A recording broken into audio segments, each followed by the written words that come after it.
A millionaire comes home to find his fiancée abusing his mother. What he uncovers shatters her mask and changes everything. The jet lag sat behind Adrian Renner's eyes like a dull weight as the town car rolled through the iron gates of his estate. Evening air slid across the stone drive. Sprinklers hissed in the hedges, and garden lights glowed like low stars. Home, finally. He pictured his mother Margaret's steady smile, maybe Celine's careful laugh. He loosened his tie, stepped out with his leather bag, and eased the front door shut without a sound. The house smelled faintly of lemon polish and roses from the patio. It hummed softly, the fridge, the wall clock, the breath of AC. He had just set his bag down when a thin, broken sound drifted in. Not a cry, a swallowed gasp. Adrian stilled, every sense sharp. He moved past the dining room toward the patio doors. Through the glass, lamps cast neat rectangles of light on wet stone. Two figures moved there, one upright, one on the ground. Celine stood tall, posture elegant even in cruelty, her heel pressed sharply down. The figure beneath her was slight, familiar, a pale blue cardigan sleeve. His mother's hand, palm open to the sky. Air hissed from Adrian's chest. He didn't rush out. He slipped into the shadow of the drapes and listened. Celine's voice floated across the night. Sugar laced with venom. You don't belong here. You cling to him like dust on his shoes. When I'm his wife, you'll learn your place. Margaret braced on one elbow, chin lowered, breath shallow. She didn't call out. She never had. Adrian pulled out his phone. His thumb hovered, then tapped record. Proof mattered more than rage. Celine leaned closer, perfume thick. You think he chose me for love? Please. Marrying Adrian is the smartest investment of my life. Once I sign that paper, you'll be gone. I'll have the estate, the money, and him dancing to my strings. The words rang like glass shattering. Adrian's grip tightened until the phone bit into his palm. Still, he waited. The gardener shifted in the hedges. A maid whispered nervously. Even neighbors passing slowed. Witnesses. Finally, Adrian stepped forward. The glass door rasped open, slicing the night. Celine jolted. For the first time, her poise cracked. He knelt beside his mother, steadying her wrist. Swollen, tender. His jaw ticked as he clenched it. Adrian, she fell.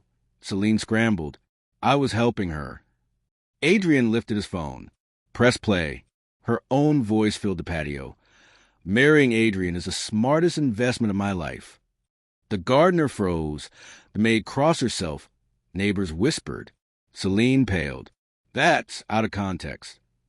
Adrian helped his mother rise, dismissing her excuses. His voice was calm, deliberate. You thought money blinded me. But my mother taught me respect is worth more than gold. And you just prove you never had any. Celine reached for him, desperate. Adrian, please. He pulled free. You had a future, and you buried it with your own mouth. Security emerged from the shadows. Celine's mask cracked as she begged, but Adrian guided his mother inside, leaving her glittering image shattered on the stone. The next morning, silence filled the estate. Adrian sat at the breakfast table, coffee cooling untouched. Margaret, her wrist wrapped, sipped tea with quiet dignity. He had replayed the recording until dawn. Celine's venom echoed with every word. A knock came. The butler stepped in. Sir, Miss Celine insists on audience. Adrian stirred his coffee once. Send her in. Celine swept in wearing silk, her smile carefully painted. But her eyes darted to Margaret with disdain before fixing on Adrian. Darling, she began, voice syrupy. Last night was a misunderstanding. I was stressed. I spoke harshly. Adrian's hand lifted, halting her. His eyes were sharp. You spoke the truth. And for once, the world heard it with me. Her mask slipped. I love you. Whatever I said, I didn't mean it. You can't throw us away over her. She jerked her chin toward Margaret. Adrian rose from his chair, his voice steady. That's my mother. The only reason I stand in this house is because she refused to let me break. You call her dust on my shoes. Celine's tone sharpened. And what of me? Society won't accept your saintly mother forever. They expect a wife who dazzles. Without me, you're just another rich man clinging to sentiment. Margaret spoke quietly but firmly. If love is sentiment, then thank God for it. Celine snapped, "Stay out of this." Adrian's voice thundered across the room. "Enough. Wealth means nothing when character rots. I would rather stand with a woman who taught me integrity than fall beside one who traded love for greed." Celine's eyes brimmed with desperation. "You'll regret this." Adrian's reply was calm. "No, Celine, you will." Security escorted her out. Margaret reached across the table, her hand brushing Adrian's. "You did what was right." He closed his eyes. "Then why does it still feel like loss?" "Because you love the mask," she whispered. "But now you can love the truth." Word spread faster than wildfire. The recording leaked online. Within hours, Celine's confession was everywhere: blogs, tabloids, financial pages. She became the gold digger bride, mocked in memes, abandoned by charities and sponsors. Adrian hadn't meant to humiliate her publicly, but truth, once freed, never returned to silence. Celine's empire collapsed overnight. Her friends vanished, doors closed. Even her family disowned her. She tried to return, shouting at Adrian's gate, but security held her back. From the balcony, Adrian watched. He saw no remorse, only fear of losing what she thought was hers. Margaret stood beside him. "She'll keep coming until she learns there's nothing left to take." Adrian nodded. "The mask is gone. She can scream, but I won't wear it again." But the scandal tested him too. Business partners questioned his judgment. The press camped at the gates. So Adrian called a press conference. Standing at the podium, cameras flashing, he steadied himself. Margaret's voice echoed in his mind. "Speak the truth. It's the only armor that never rusts." "Many of you know me as a businessman," Adrian began.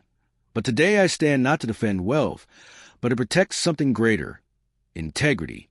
A recording revealed my former fiancée's words, that marriage was her investment, not her love, and that my mother was dust on my shoes. He let silence hold the room.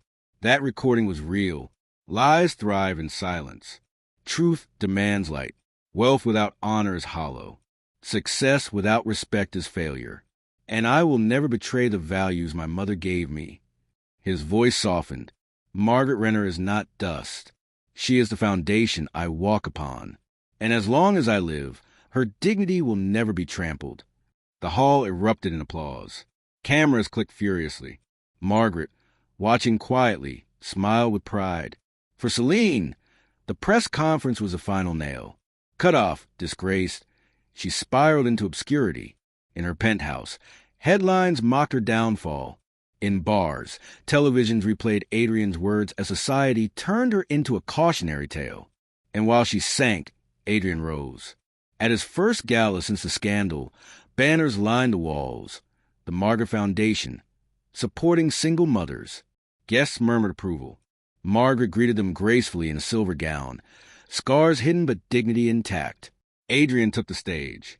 "Tonight is not about me. It is about the woman who taught me respect is worth more than riches.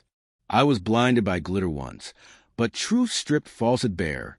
My foundation is not wealth, but my mother's love."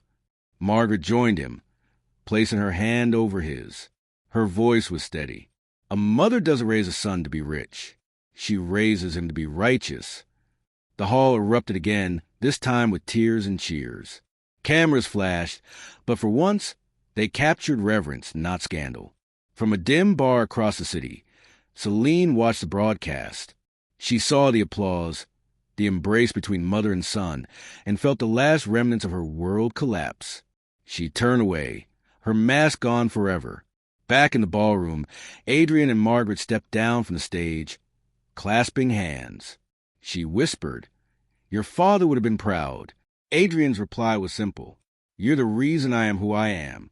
And I'll never let anyone take that from us again."